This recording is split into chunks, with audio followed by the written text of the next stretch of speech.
Hey everybody, welcome back to Engaging the Phenomenon. And today we have the extraordinary Cameron. Welcome, Grant. Yeah, well, thanks for having me back on, James. I always enjoy talking to you. You're always one of the original young guns ahead of the game, and the maybe the generation that will actually unravel the truth here. I hope so. And for people watching and listening, Grant Cameron is a researcher and an author. I also call him a conduit for the phenomenon and the anomalous. And Grant's written a lot of books, notably the Area 51 book. What's the title of that, Grant? Yeah, UFOs. The first one was UFOs MJ12 and the government, and then it changed. I updated it and called it UFOs Area 51 and government informants because it was the actually the first version of the Area 51 story back in 1990. We were actually following the whole circus as it was happening. We were in contact with NAP and as this whole thing was unfolding when Lazar was actually still working there. Yeah, and you also wrote Managing Magic, and that's going to be in a few different parts now. You have what I believe two parts out already, right? Well, okay. So the first disclosure book was the Area 51 book, then Managing Magic, which they seem to like uh, in terms of Dan Smith and Pandolfi, this idea that it's not just UFOs, it's magic. And then I've written two more after that.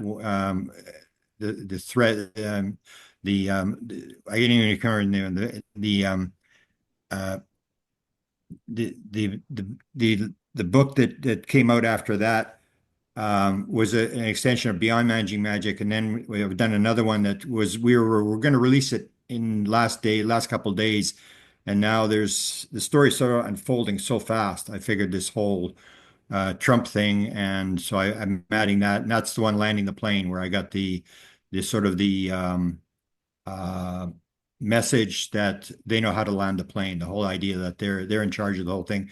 And then there's another book that's actually finished, and that's the one that'll be very controversial, where I say I call it Silence, the case against government UFO disclosure and the case for true UFO disclosure. And that's this whole idea that I think we've gotten down a sort of a bad road in terms of what we're going to try to use this stuff for, and we're still not listening to experiencers. Yeah, and just for people watching and listening, I'm going to link everything in the description that's available. But the other book I was referring to is Beyond Managing Magic, Tangled in Secrets. Yeah. And man, you really got to. I mean, if you want to know the true backstory of UFO research, you have to read all of Jacques Vallée's Forbidden Science volumes. Volume 6 just came out, Yeah. and Beautiful. read them side by side with Grant's books of the Managing Magic, because you're going to see the parts that they didn't put in. There's just a lot of great tidbits of information there that connect a lot of dots, and I'm looking forward to your forthcoming volumes because I know they're going to be awesome and filled with all types of stuff that connect a lot of dots. And you did actually give me a new little piece from Jacques Vallée's book about a story that I'd heard. I was actually with Chris Bledsoe at the time in a party we were in a sort of a hotel in a courtyard, and they actually came and told us to shut up. We were making so much noise. But I got a phone call from Larry Fascetta. He's the one that originally told me the story that you related to me this morning, where Jim Semivan, when he has his experience, he goes to Ron Pandolfi, and Ron basically says, you're not really clear to know. You need to get more material or whatever, sort of confirming the fact that there is sort of an interest in the CIA, and there is somebody who maybe is a gatekeeper or a control officer of the material that's being gathered.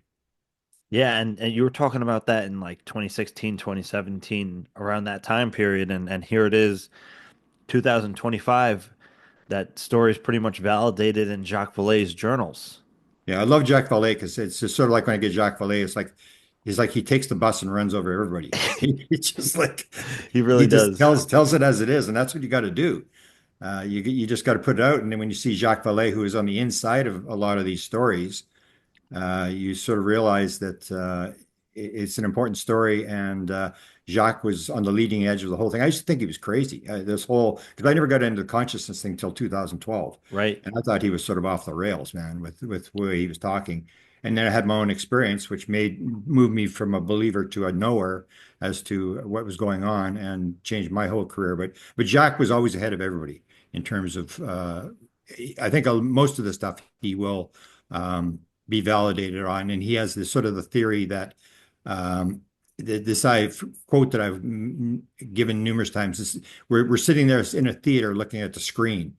And he said, instead of looking at the screen, what I look behind me, I see that little hole in the wall, and I see that light coming out of the hole. What I want to do is I want to get the keys. And when everybody's gone from the theater, I want to go up and find out what's going on inside that room. It's sort of like you go to the next level instead of sitting in the cave and watching the shadows you sort of like a chess game. You try to figure it out, and then you move from there. So Jacques has always been, way ahead of everybody. And thank goodness he's put these books out in terms of his diaries. Yeah, and he wants to go straight to the source of what he considers, or at least at one point did, the meta control system, to the projector that's creating the images on the screen. And again, very reminiscent, as you mentioned, of Plato's cave, Yeah, the allegory of Plato's cave, which Dr. Diana Pasulka talks a lot about, which is super interesting and relevant to these conversations because a lot of people get caught up in a lot of the surface information coming out, the kind of official UAP disclosure narrative, which is important. It's getting people's attention. It's keeping the conversation alive. It's getting people on board. But a lot we know that's not the full story. And you know, if they're willing to talk about the UFO material and the crash retrievals, it's like, okay, well, what's the part of the conversation that they're not talking about, right, publicly? That Jim Semivan would consider indigestible. yeah, yeah. And we're making this switch that you and I were talking a little bit before we went on air. This idea that seem to be at the crux of moving from a materialistic model to a post-materialism model that, you had all these scientists, this idea that consciousness is primary. And that seems to be shifting both in terms of Jake Barber now, whistleblower coming forward and talking about using psionics, using the mind, and this whole telepathy tapes, which I have said numerous times is the most important thing I've seen in 50 years. And I remember I sent it to everybody that I could think of that was important. And I sent it to Kit Green, he was the control officer for the remote viewing program for 20 years. And I sent it to Kit and I said, Kit, I think you should listen to this because Kit had tried to run an experiment almost the same as what they were doing. He was going to try to run an experiment where he was going to put a Chinese physicist in one MRI, then Uri Geller would be in the other MRI, and then they'd send a message and they would see, is it simultaneous? Is this non-locality thing actually for real? And then he was going to do it with K. Randall May. If you've got the tape where K. Randall May was going to be in the one MRI and Uri Geller in the others. So I sent the telepathy tapes when there was only maybe 5 episodes. I sent it to Kit Green, and Kit Green is the kind of guy where he doesn't say too much, but when he says something, you take it to the bank. And he said, "I'm very interested. I'm watching closely." So he realized the significance of these young nonverbal autistic kids being able to be 100% telepathic, and that's the thing. So we're on this crux of establishing the fact that consciousness is part of the world, or it may be primary to the world, and that changes everything. That it sort of flips everything on its head. Yeah, and speaking of the telepathy tapes, it's been publicly stated by Jake Barber that Dr. Diane Hennessy Powell is on board with the Skywatcher team. And I believe David Haith contacted Dr. Powell for comment, and she was explaining that of her interest in the telepathy aspect of it, and as long as they're not bringing down objects kinetically, using any kind of methods to force it down, that there's interest in the study of that. Yeah. So that's the thing. We're at this crux now where a lot of stuff is getting validated, and the shift is taking place in terms of how we look at the world. And that's so the way that's what I've gone. I went from UFO sightings to writing a book to being rejected for the book because the woman was a total skeptic, and on through the consciousness download. And now I'm into this whole idea, I think, where the UFO is indirectly teaching us is the nature of reality. We've lived in the five senses. What we see, we smell, all this sort of stuff, and we realize that all the five senses are wrong. The world isn't flat, the sun doesn't go around the earth, things aren't solid, and it's getting more and more complex and more sort of etheric. And these ideas of quantum physics, of non-locality, holograms, all this kind of stuff. This is all now sort of moving to the forefront of the discussion, which is where I think it's got to go. I was always upset about the fact that we don't talk to experiencers, and we just everybody. It's about money, money, money. Let's get a patent. Let's make some money. Let's get to the technology and stuff like that. And I don't think that's what it's about at all. That's not why they're here. And they're trying to indirectly get us to figure it out for ourselves. And it has this idea the world is not the way you think it is, which is the message when I did my 27 psychedelic experiences and wrote the book. That's basically what it told me was one was the ego, your ego is in the way, and the other one is you think you know what's going on, you haven't got a clue what's going on. And that's Yeah. even since that has happened. I mean, the amount of material when you look at the UFO phenomena and what's coming out, it just gets more complex and more complex and more complex. And I think that's the way the universe works. The universe is getting more complex and more grand, and that's how it works. And I think in the end, my impression is that it's like Wheeler said, it's a participatory universe. I'm now in this position where I believe God created the sparks of the divine, and we are creating the universe through consciousness. Or as Seth, the famous channeler, said, you manifest everything around you. There is no other rule. That used to be crazy stuff, but now Yeah. that's actually in the discussion now. Are we actually creating what's happening around us? Right. And even on a collective unconscious participatory coherent kind of way. And I mean, there's a lot of ways to look at that. And again, Rupert Sheldrake has done a lot of amazing work too in those regards, and he was noted in the telepathy tapes.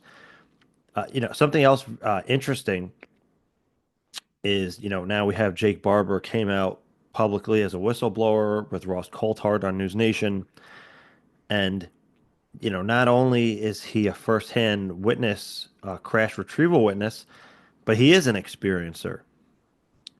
So yeah, I didn't. I mean, Well, that's the thing. You always find that when you go to people, we this is one of the other things I think we sort of figure. I had two download experiences. The second download experience, I got 24 things. And one of the things they're basically saying is you think it's this, it's not. It's actually this. It's exactly the opposite. And one was, is it a random world or is it a pattern world? And so you have Rupert Sheldrake with the morphogenetic fields and all this kind of stuff. This idea that we come in, and the UFO fields had this because of Dolores Cannon, this three-wave idea yeah, that we all come in and we came in at this time to raise consciousness to do this kind of stuff. And so that's where the world has sort of changed in terms of the fact that it's not random. So when I lots of times I get people who say, "No, I don't think I was ever abducted. I just have dreams about beings." And then I always go, "So you have any other weird experiences like when you're a kid?" And they start telling you, "Oh yeah, this and that," or they have what Jake Barber had is they had a very traumatic childhood. And this is this idea. I wrote the book Contact Modalities. The concept is that there's a field. And I actually asked Nancy Powell the last time I interviewed her. I said to her, "Do you believe there's a field? That are these people pulling this out of a field? Like people can't count to 10 are doing these mathematical calculations. These savants." And she said, "Yeah, there's a field." So the idea that I'm now working on is that there's a field, and what happens is you have a traumatic event or you have a childhood event or whatever, and it rips the veil, and these people are actually.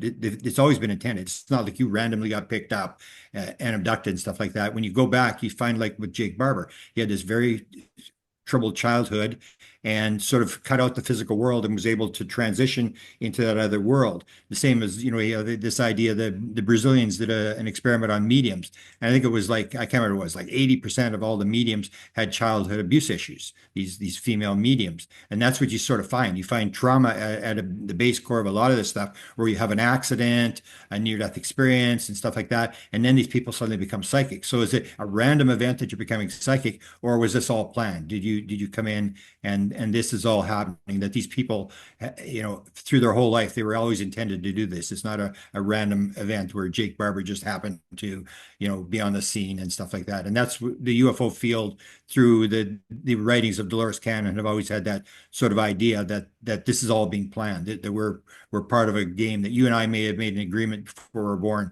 You're going to do interviews and I'm going to write books and we're going to do this and all this kind of stuff. And we're just doing what we intended to do in here. And that changes the whole world from this materialistic world that we're just, a random biological robot in a meaningless universe to this idea that we are almost like Yeah. Dan Smith says, we are God. We are part of the whole creation thing, and we're doing stuff, and it gives you sort of an idea in life that you came into the world to do something, and you're going to be asked how do you work out when you left, and the only thing you got to worry about is what am I here to do? And most people, live lives of quiet desperation and don't even think about that for 5 minutes until someone says, "Oh, you only got 6 months to live." Then they scramble and they're trying to figure out what's going on. But you and I are living on that sort of the edge of that mystery as to why are we here, what's going on, why are these people here, where'd they come from, and I mean, what more could you ask for in life?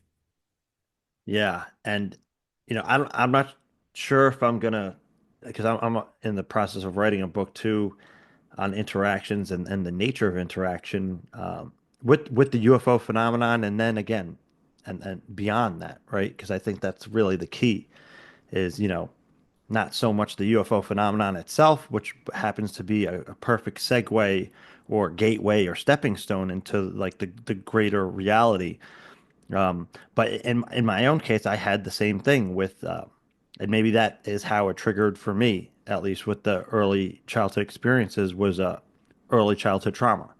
And I can understand that completely because there's a part of you which becomes skilled in shutting things down and disassociation, but not in a way where it's, I guess, I don't know how to say, pathological, I guess, but something about that opens you up to the non-conventional aspects of reality for whatever reason. It just, again, trauma is one of those things that it just cracks you open, right? So for better or worse, and some people deal with that better than others, and some people have that to the degree which it's manageable, and I believe other people experience it in a way which is could be very difficult if you're cracked open a little too much, right? So I can understand those aspects.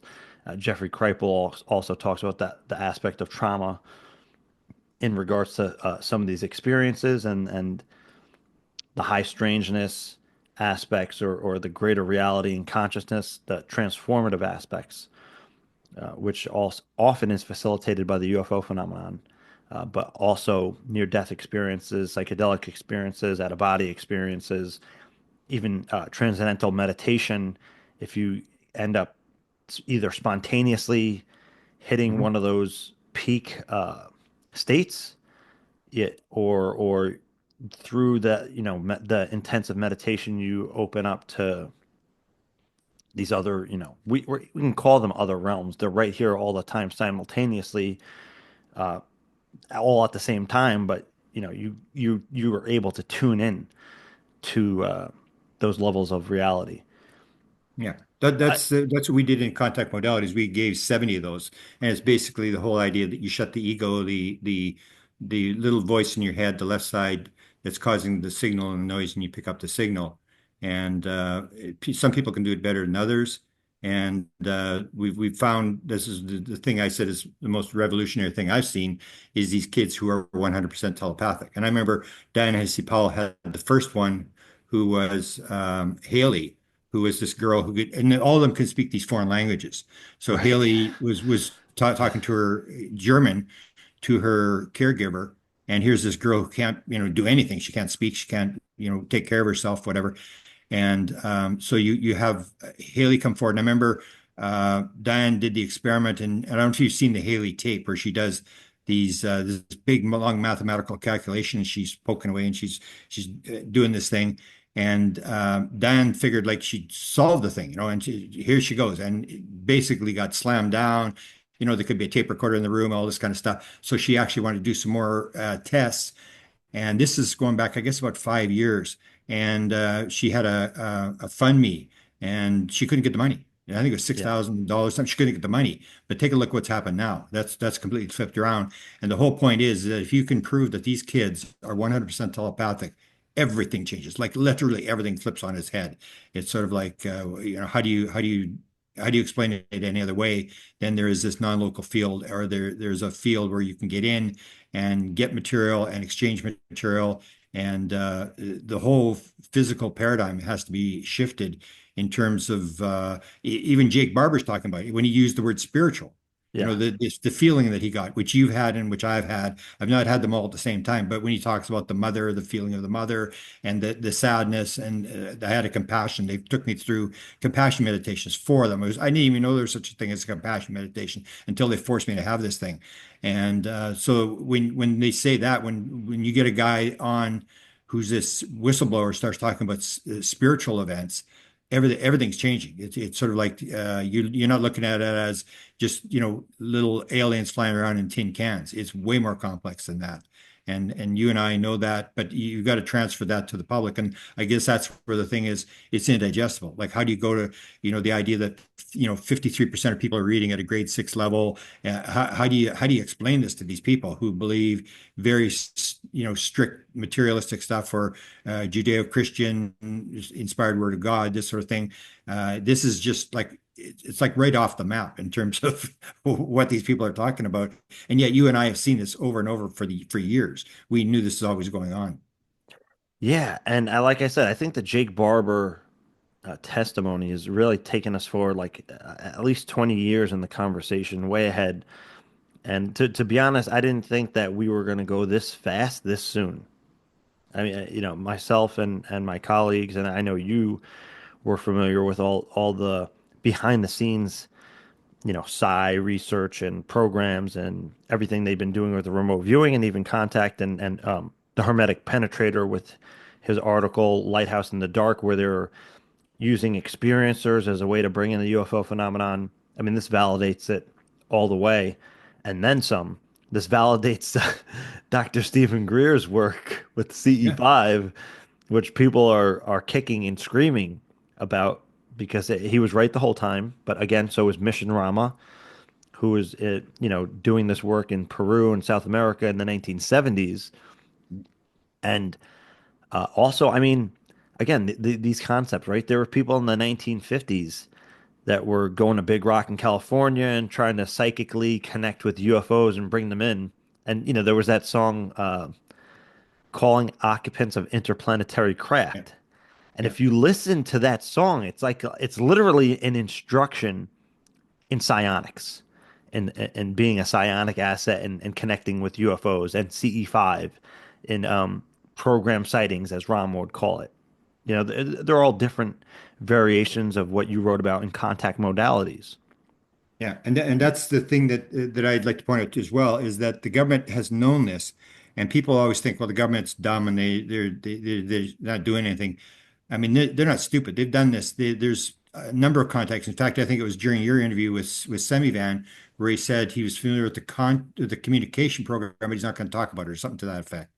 And I you go asked him back, about it. and I was friends with Bob Emenegger, who did the documentary in 1975, the same year I started, the same year Stephen Greer did his first C5, the same year that Linda Howe got pulled down the rabbit hole, same year that Bud Hopkins got down the rabbit hole, where Travis Walton was abducted, and you go to his documentary, and he tells the story that he was contacted by Art Lundahl, who was the first guy that ran the Weird Desk at the CIA. They call it paranormal phenomena, so it's known as phenomenology rather than UFOs.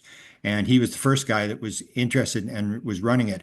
And he came to Bob with this story about the Holloman Air Force Base film. And then the other story that he gave him was the story about CIA channeling an alien at the National Photographic Interpretation Center, which Art Lundahl ran. And so Art Lundahl was the guy who was the expert on satellite photographs, digitalizing them and being able to, get deeper into seeing things at a greater depth and stuff like that, and did all the analysis for the Robertson panel UFO stuff. So he gives him this story, and it was actually Jacques Vallée that provided me the document, the handwritten copy of the CIA memo where they're talking about they've got this woman from Elliott, Maine, who's doing automatic writing. She's talking to this alien by the name of Alpha, which Yeah. the Canadians were dealing with as well. And she's doing this automatic writing. And these two guys, uh, Nisham and what was the other guy's name? Anyway, it doesn't matter. There's two guys. They're both Navy intelligence, but one guy worked for the CIA as well. And they went to see her in 1959, and she said, "Well, instead of you asking me questions for the alien, why don't you sit down? I'll teach you how to do it." And the one guy sits down, and she puts his hand on his shoulder, and he starts doing this automatic writing stuff, which you and I are familiar with. And he's doing this automatic writing, and he goes back to Lundahl. And says, "She taught me how to do it. I can talk to the alien." And Lundahl, of course, being a good engineer scientist, said, "So sit down. Let's talk to the alien." Yeah. And this is in this documentary, UFOs Past, Present, and Future, which is on the internet as the revised version, which was UFOs That Has Begun, done Yeah. in 1979. And Robert Friend, the head of Blue Book, actually tells this story where they sit this guy down and they're asking him all these questions, and then Art Lundahl says, "We want some proof." "Well, what do you want?" We'd like you to show yourself." "When?" "Now. Go to the window." And they all go right into the window. Yeah. They tell the story that this flying saucer in the middle of the day flies right over the Capitol. And so the government has been doing this. And that's why they went to Chris Bledsoe. The whole thing where, Chris said, "Why are all these people here? Why you're scaring my kids, my family, they hate this, and this sort of stuff. And all these military and intelligence and government people are here." And he said, "Well, they're not really talking to us, so we're come to see what are they telling you." So that would be the thing. And I wouldn't be surprised to know that the government has listening facilities within a mile of Chris Bledsoe's house, and they're watching everything that goes on because that's what you want to do. You want to talk to the people who are interacting with the intelligence, which is exactly what they did at the landing at Holloman Air Force Base. They made this contact and the CIA thing. And when I was talking to the famous Tim Taylor in 2013 in this cabin, I didn't know who he was. And if I had known who he was, I would have paid a little more attention to what he was saying and asked a few more questions. But he was talking to me about dealing with experiencers. And he had talked about two experiencers. And he said, "One of them, I think, used to live near you." And I said, "Really?" And he said, "Yeah, she lived in Steinbach, Manitoba." I said, "Well, it's like 30 miles from where I live." He said, "Do you like to talk to her?" I said, "Yeah, sure." So I'm on Tim Taylor's cell phone and I'm talking to this experiencer. And basically, what he had these experiencers doing is recording because she was getting impressions, she was getting visions and stuff like that. She was writing down all the visions she got, all the contacts she got. And Tim Taylor was basically watching these experiencers. And that's how the game is played. If you want to know, there are people who are actually able, however, to get in the field, whatever you want to talk about, that they're able to interact with the intelligence. Why would you not talk to these people? And that's where we've sort of missed the boat. But with Barber coming up and showing that the government has done it, now it's almost like it has become okay for everybody to do, almost like the New York Times. Right. Once the New York Times said there was a UFO program, then it was sort of okay. Before then, it was you didn't talk about it, same as you didn't talk about consciousness. Even when I started 2012, everybody thought it was nuts. I mean, I Right. remember the one guy said to me, very prominent researcher at the time, interviewer, who's Jerry Pippin, who's now died, said to me, "Grant, I've known you for years. I can't believe you've done this. I Yeah. can't believe you've done this. You went from the presidents to this woo stuff." And I said, "Well, I didn't really go. I didn't really choose to go there. I sort of got teleported there because Yeah. I didn't ask to have that experience, and I had the experience. And once you know the experience, then you know, oh, this is how it works. You can actually get in this field." And that's when I started looking at people. I felt, well, if I could get in the field, if I can get this information that came with absolute certainty, other people. And the first thing I found was Paul McCartney with the song "Yesterday," that came in a dream, and I said, "Oh, other people do have this." And that's the whole point that we've got to get across now is there are people that they're able to do this. Like they talked about kids, and I hope they're not using kids. That would blow up in their face if the U.S. government is using kids Right. to interact with saucers. And that's the thing is because the left brain doesn't come online until the kid's 7 years old. So kids can do this very readily, almost like the idea where you do the blindfold reading. You can take a kid who's like 4 or 5 years old and teach him how to blindfold read in a couple of minutes. They're just set to do that. And once the left brain comes online, that's when it all shuts down. They forget who Right. their reincarnation dreams. They can't remember what was going on and stuff like that. And so this is the world that we're in now. That this is now going to become acceptable when people talk about contacting like Stephen Greer. I mean, everybody's got to get on their knees and say, "Sorry, Stephen. I mean, you were right." Same as he was maintaining that he briefed the CI director. I remember back in the day, because I was there when he did all this stuff. Back in the day, the CI director and the director of national intelligence, DIA and the Patrick Hughes, yeah. J2 and stuff like that. And everybody said bull, bull, bull. He didn't do it. He did all that stuff. And my impression of Stephen is he's very hard to deal with. I mean, he's got a big ego. Bill Yeah. Moore was hard to deal with as well back in the 1980s. And but you got to distinct, you got to separate between what his personality is and is he getting anything valuable? I mean, you got to sit there and watch everybody, and everybody's trying to save the world. And we're in a world now where this has now become acceptable to talk about this kind of stuff. And I think it's just going to take off. Where all sorts of people are going to come out of the closet and say, "I've done this," and I think we're going to move pretty fast now to get to the real aspect, the aspect of this non-local thing. How does the world actually work? Which puts us in a different worldview altogether. Yeah, and the CE5 stuff, Stephen Greer, a lot of people I guess maybe in the modern conversation don't know as much, but Stephen Greer was like the Christopher Bledsoe of the 1990s. He Yeah. very much was swarmed by the intelligence community in the same way. And again, again, people will dispute this. However, my research indicates in all regards that, okay, when you listen to Stephen Greer, you have to understand that you're listening to Stephen Greer. Yeah. So he does not flat out lie, but you know, the way he tells the story is based around him. That's his perception. He has a little bit of a complex. I mean, so does Tom DeLonge. People will, You who need are it. You need these guys. I mean, if it you weren't did for these guys, as nobody you would have read. outline Grant, the UFO messiahs Yeah, yeah. You completely. need these guys. Sure. But they again, it's because they have those attitudes and inclinations that they get as far as they do. Exactly. Exactly. But at the same time, again, yes, allegedly the head of Army intelligence, Stubblebine, approached Dr. Stephen Greer to recruit him with his abilities in remote viewing, but also this contact, the CE5, in the very, very early days before CE5 was really even known. He was just starting with that. So, and the Wolsey thing, the funny thing about, Dr. Stephen Greer had been talking about having this meeting with James Wolsey, the sitting director of the CIA, is when the meeting was had, Clinton's first CIA director. And there was even a letter disputing that the meeting happened that was signed by Wolsey. Yeah.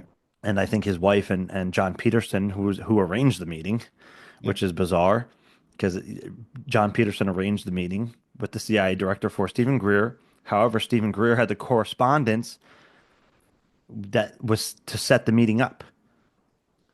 So that the correspondence is one thing that is validating Greer's side of the story at least.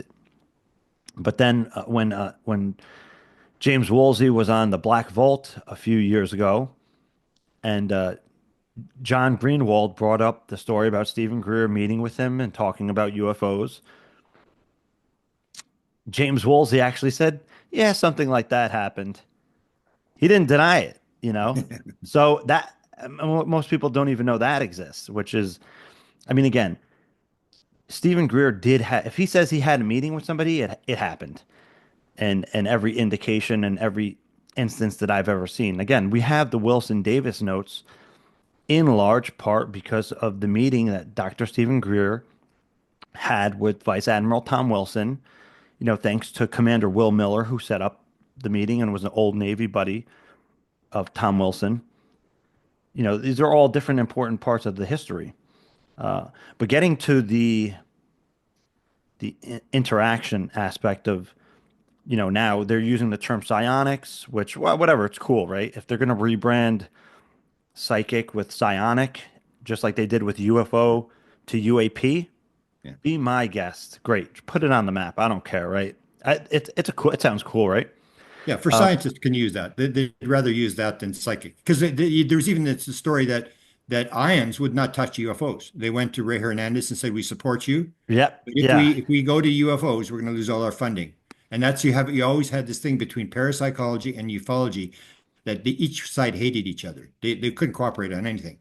And as the story goes, it's all one thing. It's all connected. it is. And that's where we're going now. People realize that there is this other aspect to the phenomena, and we're on. I think we're sort of on the right track now.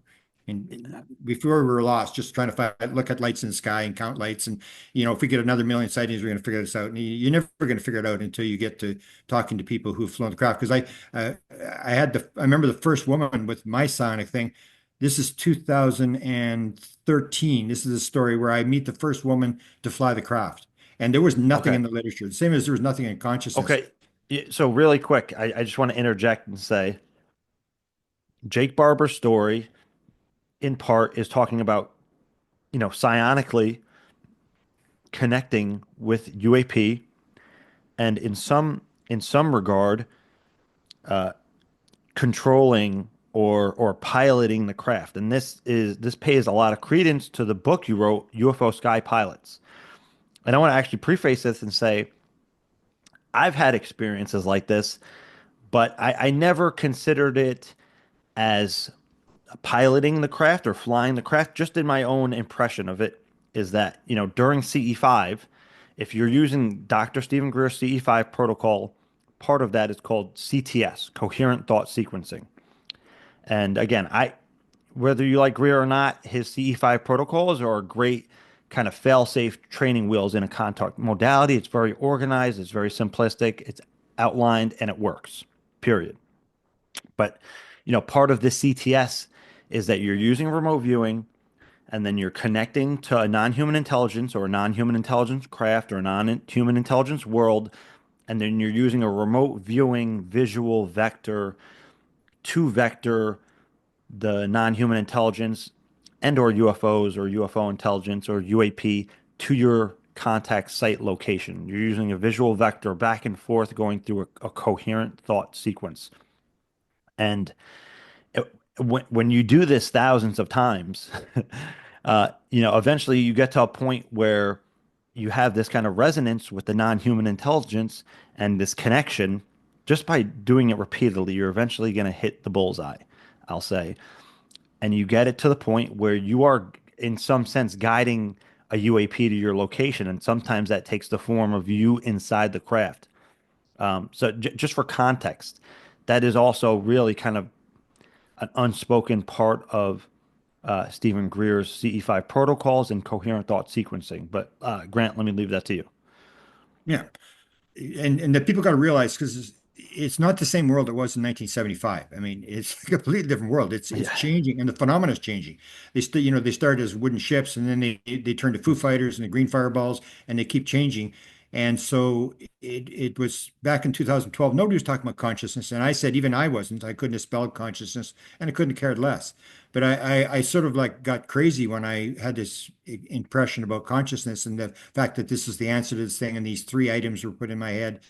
And the next year I was in Phoenix, and that's when the girl who runs Stacy, who runs the Phoenix group, said, "So you're still going to talk to Pam Dupuis?" And I go, "Yeah, I guess so." And then so she said, "Oh, that's good. She's coming to my house on Monday. You can talk to her." So I'm at this Stacy's house, and this woman comes to the door. She's in her 70s, and she says, "What did Stacy tell you about me?" And I said, "Nothing. She said I should talk to you." That's good. She comes and sits down. She's talking about, I was abducted and I remote view for the government and I do this and that. And she's talking away and it's like, whatever. And you've heard all these stories and I'm listening to her. And that's when she said, "Oh, and I was flying the craft last night." And I went, "You were what?" And she said, "I was flying the craft." And all I was thinking in my head was a Saudi Arabian woman who can't drive a car without a man in the car at that time. Now I think it's changed. But I go, "They let you fly the craft?" And she said, "Yeah, I've flown three different models." And I was ready to throw her out of the house. I was just horrified by what I was hearing. I was like, "Come on already." And then I said, "So how do you fly craft?" And she says, "Oh, you do it with your mind."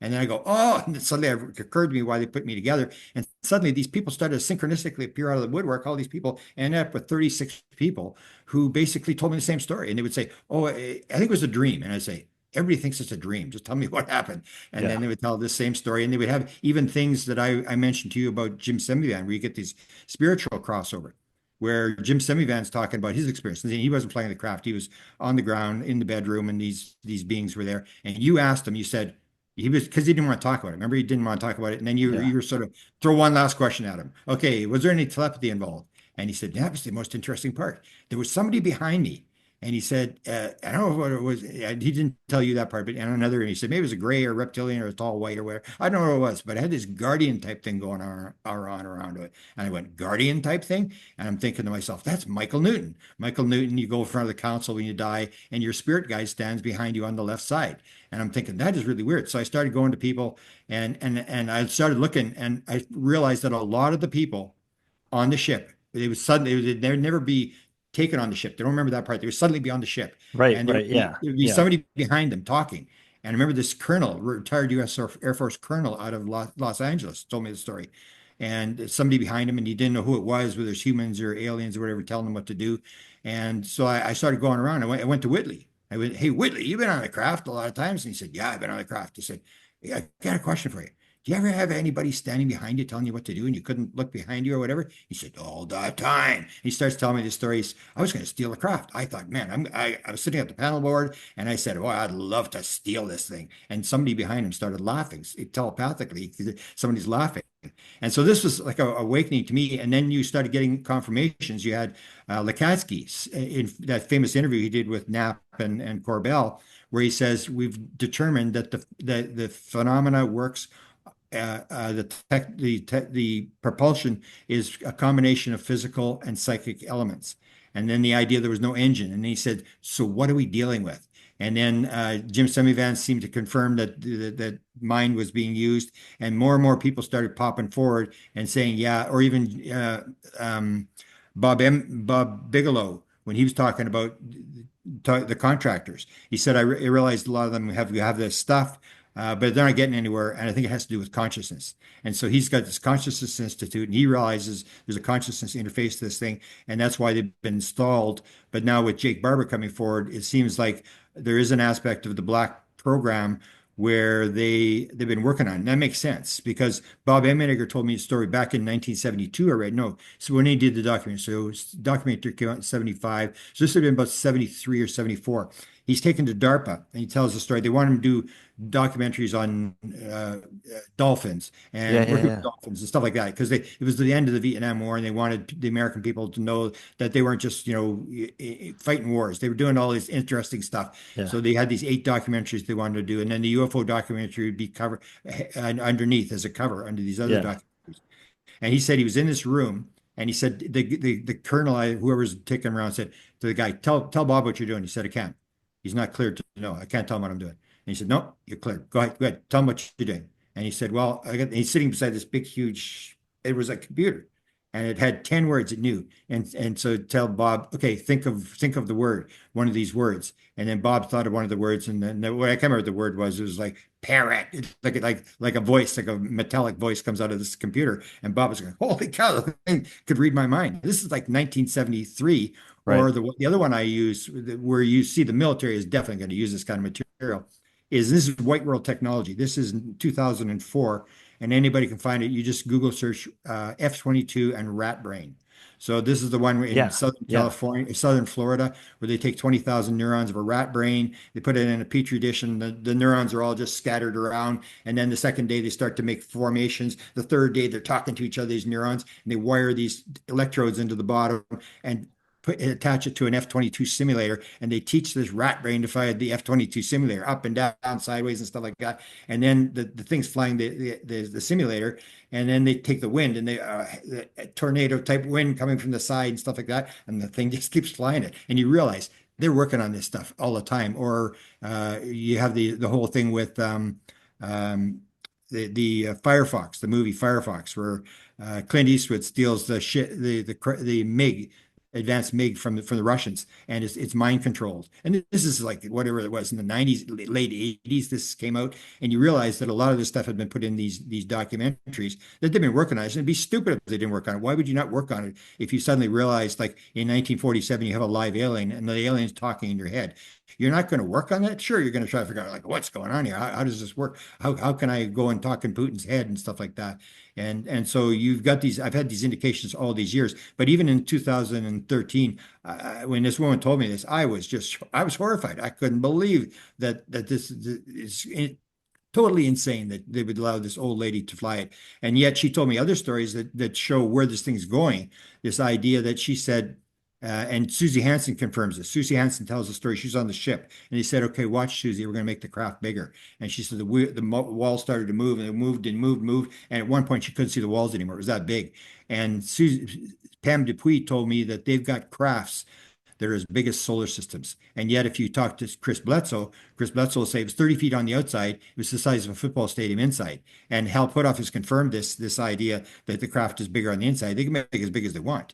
And that kind of stuff, that's where this indigestible stuff, where you start taking this to people who are on the street. And it's like you can even tell people UFO and at a party or a cocktail party or something, and people you can see their eyes rolling back. They're just not into it. So you start dumping this stuff into a cocktail party. I mean, people are going to think you've totally lost it because they're so busy with their life of working and trying to raise their family and stuff like that. Even my son had a UFO sighting. He saw my dead father after he died, and he doesn't care. He's got a $5,600 mortgage to pay. He does, it's like, Dad, okay, it's like, can you stop talking about this? He's just not interested.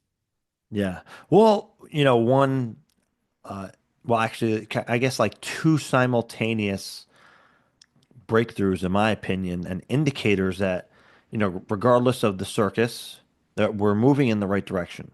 And Oh that yeah. is both simultaneously not only the organization of the telepathy tapes, but the public interest. It went above Joe Rogan. It was probably for a short period of time, number one podcast in the world that, it's talking about telepathy.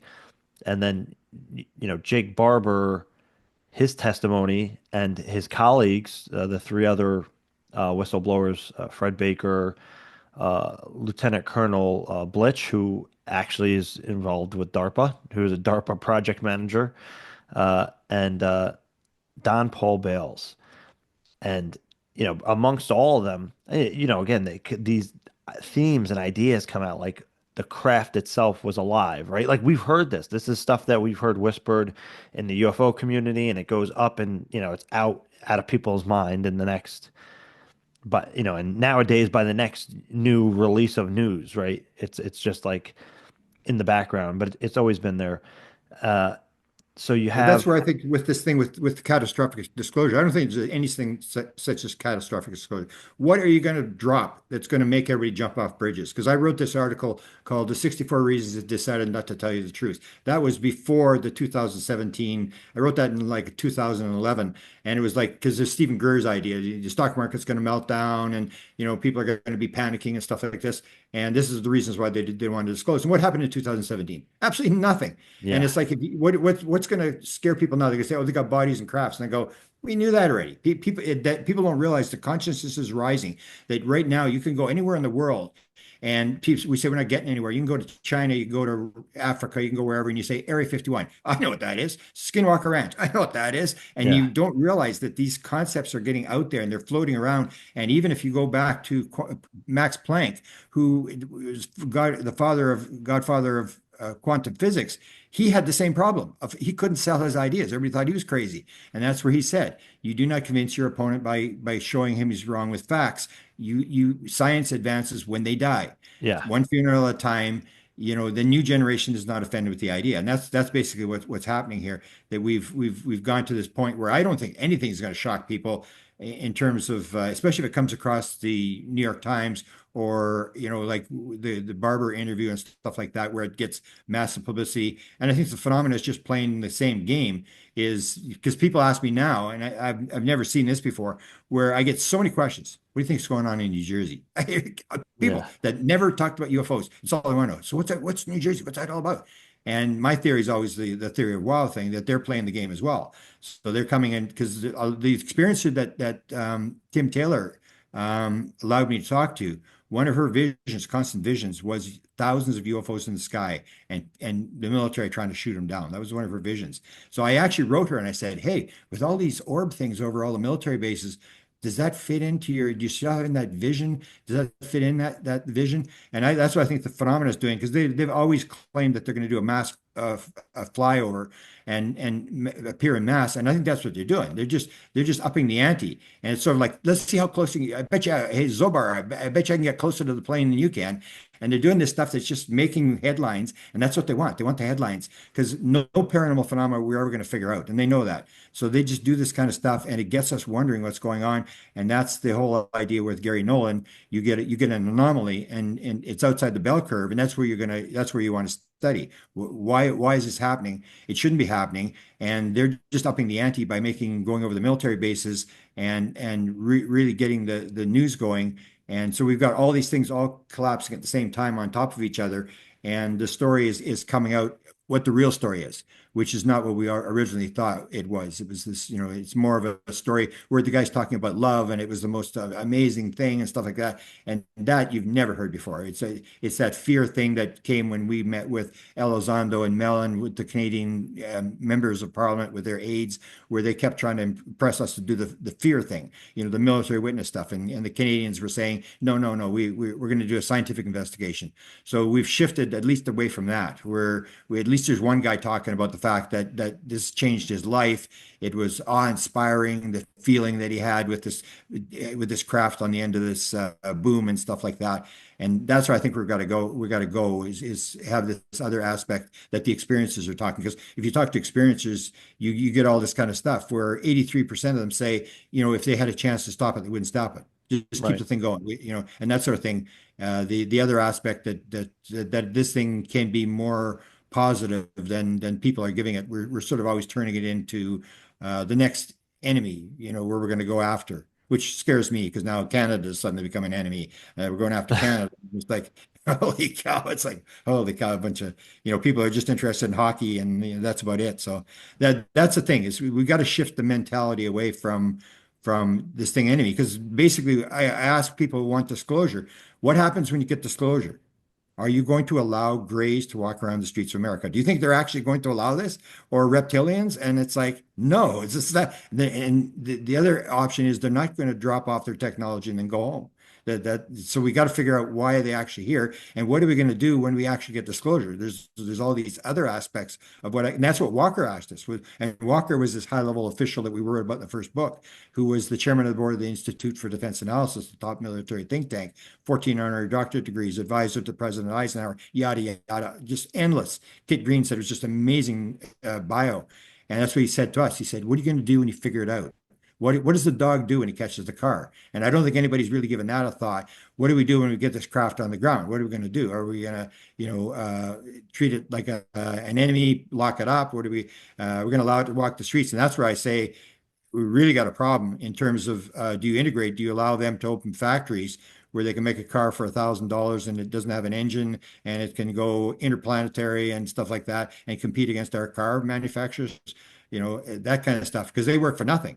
Elon Musk people work for $20 an hour, and that's the cheapest, but these guys work for nothing. I mean, you can just imagine allowing them to be in the capitalist market and compete with Americans. So we haven't thought this whole thing about what are we going to do when we actually make an encounter and have these beings engage us.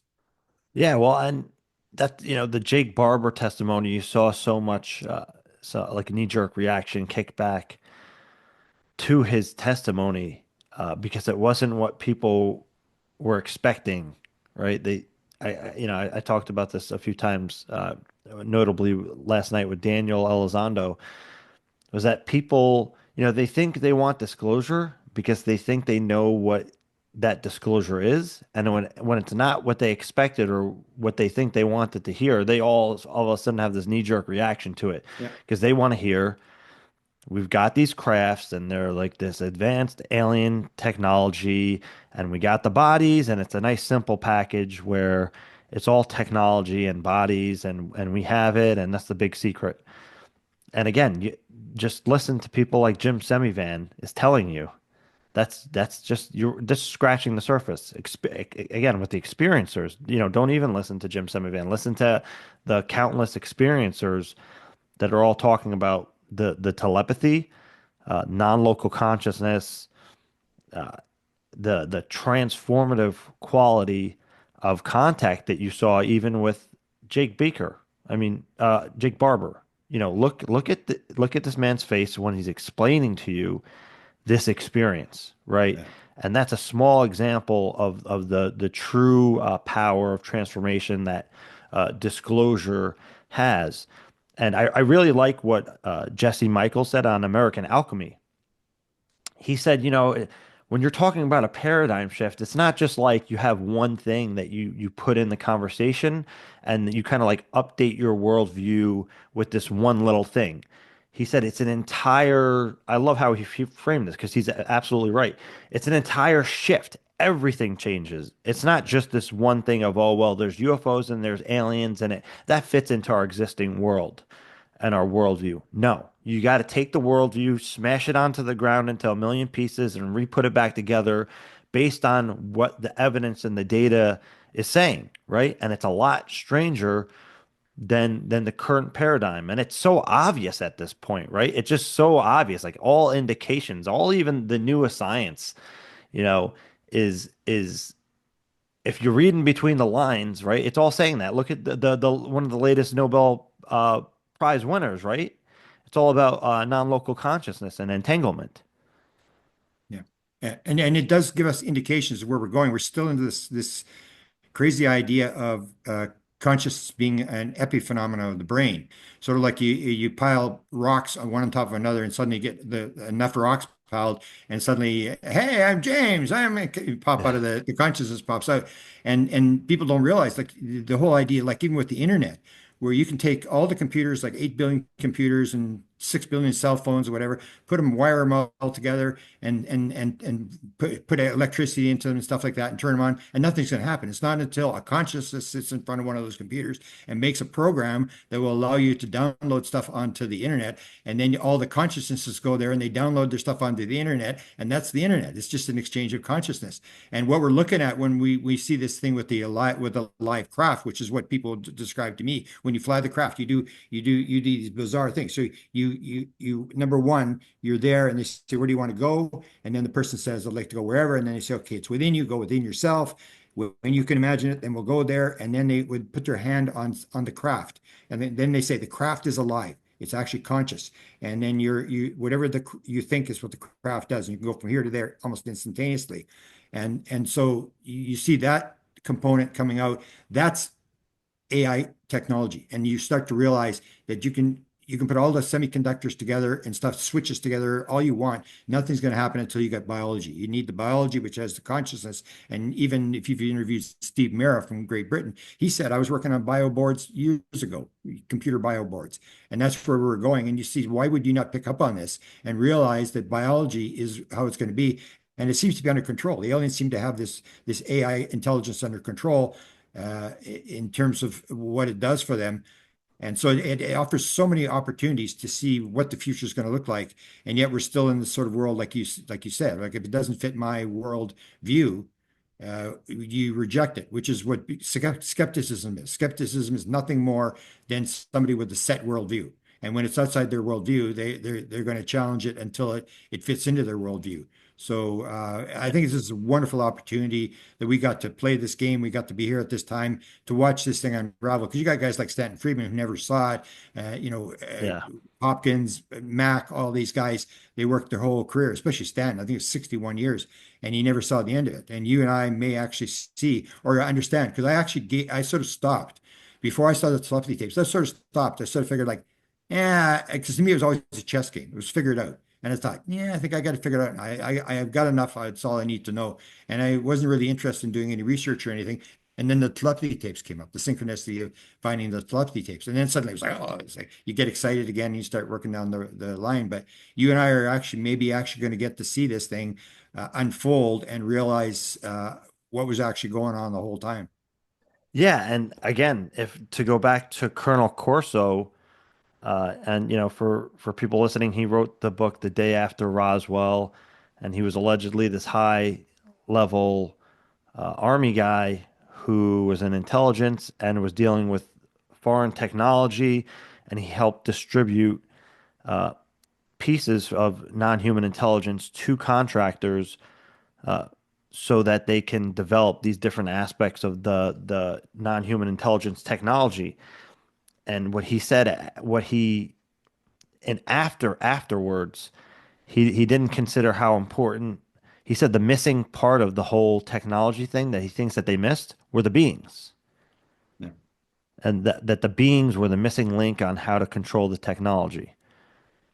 That, but they were still able to make some certain breakthroughs, it seems. But again, his whole thing was, uh, you know, the beings were the missing part of the whole technology, the propulsion, navigation, and everything. Yeah, and that goes to the thing I just sort of discovered. Someone sent me a text message or a direct message about the Tom DeLonge meeting because I always said Tom DeLonge was a lot more important than people think he was. Um, because they were actually giving him stuff. They were sort of leading him, and he had the meeting in the skiff, and they wrote me and said, "Was James Ryder in the room? Was he the guy in the room that talked about consciousness?" And I go, "I don't know." And then I looked up James Ryder, and suddenly see all this stuff where the idea was Lockheed Skunk Works was Yeah, going to give a craft to Bigelow.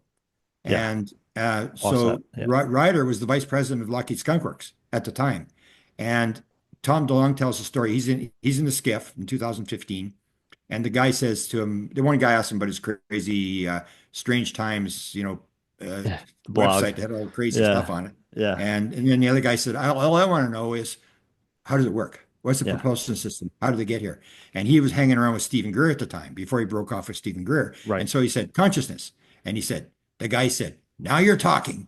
And Yeah, that's all he wanted to talk about for 45 minutes. So I started to look up James Ryder and I realized this is probably the guy. He says, I was friends with Hal Puthoff. Russell Targ worked for me. And so, of course, if you're the Bass people, like Bigelow's people, you got the contract, you want a craft, you go to Puthoff, and Puthoff says, "Well, this guy's my friend. Go to Ryder and see if he'll give it." And the story was that Ryder said to them, "If you can get a clearance from the Air Force, and you can get it. We haven't been able to solve it because it's this consciousness aspect." I'm looking up Ryder, and he does these two lectures. The Garment yeah, of God or something. It's just these bizarre lectures, like it was like a UFO lecture, except it yeah. didn't mention Conscious. UFOs. Yeah, It mentioned yeah, Al Puthoff and stuff like that about time and space and non-locality yeah, and consciousness and stuff like that. I go, this has got to be the guy that actually offered the craft to Bigelow. And he said, my good friend Hal Puthoff, and he talked about Hal's 0 point energy ideas and stuff like that. And now he's dead, so nobody can interview the guy. But you start to realize that this may have been Bigelow may have come closer to getting a craft than we actually think. I mean, we sort of now know, and it makes sense that this may have been the guy in the skiff in 2015, even though he was retired at that time. They may have brought him in to talk to Tom DeLonge, and it was just fascinating to see this vice president of Lockheed Skunk Works talking this weird woo-woo stuff that you and I talk about all the time. It's just bizarre, and he gives these two lectures and then dies. I guess, he had a heart attack. I'm not sure what happened. He suddenly died. So yeah. And again, the story goes that the CIA blocked that transfer of technology, and yeah, that's even within the current conversation and mythos that occurred, which is very interesting because again, there were some interesting correlations also with the Zodiac story that was released in the UFO magazine in three parts under the pseudonym Greg Halifax, who I think Richard Dolan properly identified uh, who that was, and there was kind of references in the Wilson Davis notes to the TRW program and um, Jeffrey Griffith, right, who allegedly yeah, is the pseudonym or is the author under the pseudonym Greg Halifax. So, and I try to reach out to him. Other journalists try to reach out to him. No luck. And I guess we have to respect his privacy. Maybe he's contributing in the background. Who knows? Maybe he just doesn't want anything to do with it. But in that Zodiac story, it talks about the CIA taking over the crash retrieval portfolio in the 1970s. The other very interesting aspect of that story is it begins with a crash retrieval, and everybody in the crash retrieval team has missing time, right? And then they go into this whole thing about how non-human intelligence or the UFO intelligence or the aliens, however you want to look at it, have the ability to interact with people in a way that seems like telepathy, But the way they describe it in that Zodiac story is that it's actually more emotion based, like an empathetic connection, and that rings very true. Um, even in just the Jake Barber story, he talks about all these feelings and emotions and the connection that he felt, and even from my own experiences, that kind of consciousness merging that happens, right? It's not just a like, oh, you hear a word in your mind and that's it. No, it's way, way, way deeper. You get this download, you have this visceral connection and kind of, again, like a consciousness melding between you and this non-human intelligence. Again, seemingly, people are going to speculate this is a manipulation and whatever. Put that on the table, however you want to digest that. But and so what stood out to me too with the description of that consciousness kind of melding thing, they were describing the same thing in the telepathy tapes. Yeah. Yeah, once you've had the experience, you know what they're talking about. You know that this is for real Yeah, because they're detailing, but the stuff they're detailing is just, every kid speaks all these languages. Like Diane C. Paul confirmed that one kid spoke 8 languages. He was like 5 years old. He spoke 8 languages, and yeah, there were Japanese and Arabic and yeah, Russian and all these weird languages.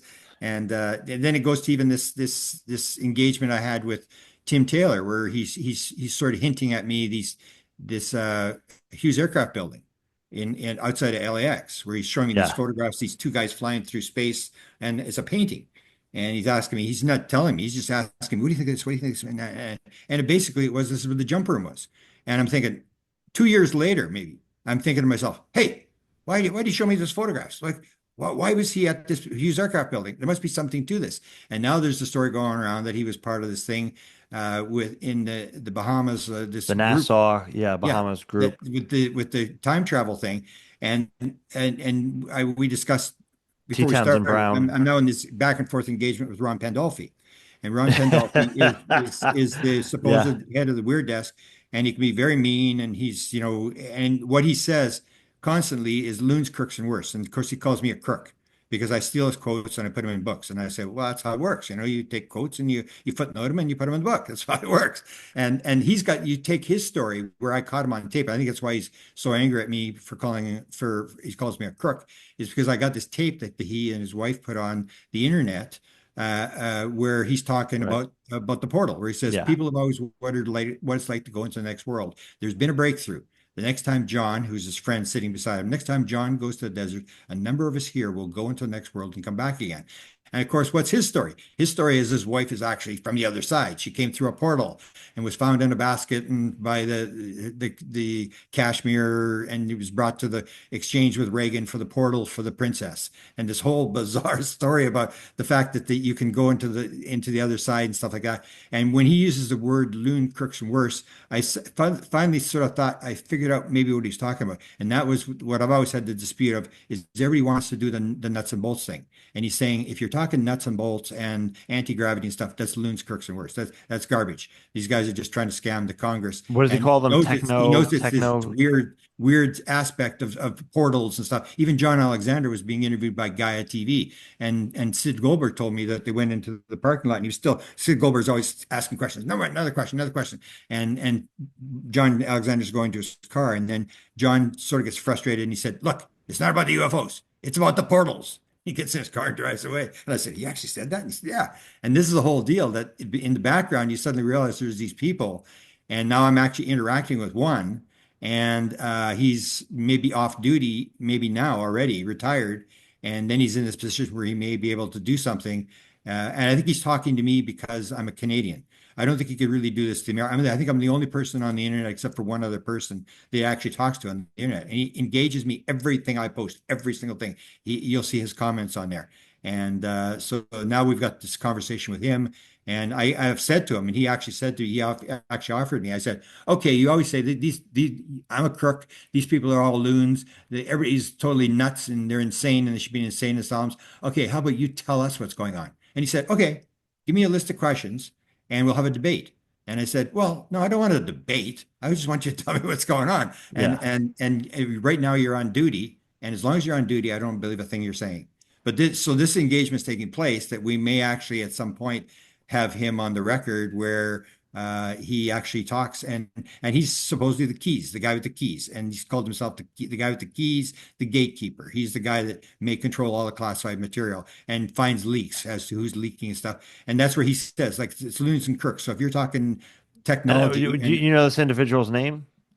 oh, Ron Pandolfi, yeah, It is. Oh, yeah, that's who I thought you were describing, but I yeah. wasn't sure if you were Yeah, sorry. This is Ron attributing. Pandolfi. So Yeah. there's three. There was the three guys were Art Landau was the first guy that ran the weird desk, and from the first thing that Ron said when he started out this kind of stuff, he said we have a phenomenology problem, and it's oh, I've always known. That was 1991. He said that we have a phenomenology problem. He didn't say anything about UFOs. They know it. It's all connected because he has this thing with his wife and the portal, and she's got a time machine and all this kind of stuff, and it's just so wacko stuff. And now you look at it, you go like, hey, this may actually be for real. And but he's disputing the thing where if people say it's aliens from other planets, he disputes all that kind of stuff. I think he's basically saying that it's way more complex than that. And But yeah, I was gonna say there's weird. I mean, okay, again, anytime you're dealing with an individual like that, you have to tread with caution, take everything with a grain of salt. That's just a given, right? yeah, But also, so Ron Pandolfi ran the Weird Desk after, uh, you know, Kit Green handed it over to him. And I yeah, believe it was 1984, right? 83, yeah. 83, yeah. And they'll dispute the weird desk. They'll say there's no weird desk. Yeah, there's no Well, weird desk, just like there's no but assassinate foreign officer's desk, and there's yeah, no, yeah. there's no desk. I mean, yeah, we Yeah. assume that there's no actual. Portfolio, whatever you want to call it. Yeah, that's right. But it's noteworthy to mention that, so you have the guy who was running the Weird Desk, Ron Pandolfi, allegedly holding all these keys, but he the whole time, or at least since at least the 1990s, he's been assisting Dr. Stephen Greer. And I'll, Stephen Greer's story goes that he was offered uh, security and assistance by a high level CIA guy. As Greer claims, the highest guy at CIA that deals with this kind of thing, Yeah. who we know was Ron, is who he's referring to, and he Dr. Stephen Greer even slipped up in the citizens' hearing when they said, "How are you still alive?" And then Stephen Greer says, "Well, we have friends like Ron Pandolfi." So he said that publicly, and I was Yeah. like, "Wow!" And then you'll see in other interviews and videos that he does, he's reading emails off from a high-level scientist who's calling all these like people like Hal and Lou and everybody techno scammers, Yeah. right? So, and that's some research that you did and that I saw pieces too, and I put the pieces together. It was like this email's from Ron Pandolfi, and he's Yeah. reading it on YouTube, right? And you can, if you go to the 4-part videos of Stephen Greer talking about the Atacama humanoid and the corruption around that, that's a whole thing. But there's older stories of Stephen Greer talking about how when he was doing Project Starlight before the Disclosure Project happened, he was offered security on an executive level, aka CIA, and that he refused it at first, originally in 1996, and then when people started dying, 3 individuals in particular that he talks about pass away, Sherry Adamak being one of them. Himself got this very malignant and dangerous cancer. Everybody got it this, like within the same month, which again he attributes to black programs, uh, wet works trying to take them out. I can't verify that claim, but the people did start going down around the same time, which is strange. But then offered, he took the offer from Ron Pandolfi again, which he doesn't name him, that he wanted the protection, and he said ever since that point that this high level CIA guy has been running protection for him, and that's in part, assisting him. Yeah. It's a And Ron told me he's got protection. He's around him, yeah, around him. But because I'm posting stuff about loons, other people don't have protection like he has. But then I engaged him, and this is people forget this. It's sort of like I said to him actually, same thing I said to Oberg back in the 1990s. It's like, is this your day job, Ron? Do you do this for a living? Because Right. he's always done Yeah. this thing about how much money I make on books. And, you don't make any money on books at all. He said, man, if I made as much money on my books as you make in a year from the taxpayer to put this garbage out, or are you sitting on your computer? Are you playing on your computer and you're supposed to be working? Because he's almost like Oberg. He'll answer you right away, and you email him, but you don't like Yeah. his answer, but he'll answer everybody. And apparently, one of his jobs is to deal with the loons. But the thing is, you Yeah. have this CIA guy, and he's dealing with me. I think it's more because I'm a Canadian, and just engaging me all the time, and I can sort of ask him whatever questions I want or whatever. And I think there may be an opening there when he gets retired that he may do it because he I think he's Dan Smith told me he plays both sides against the middle.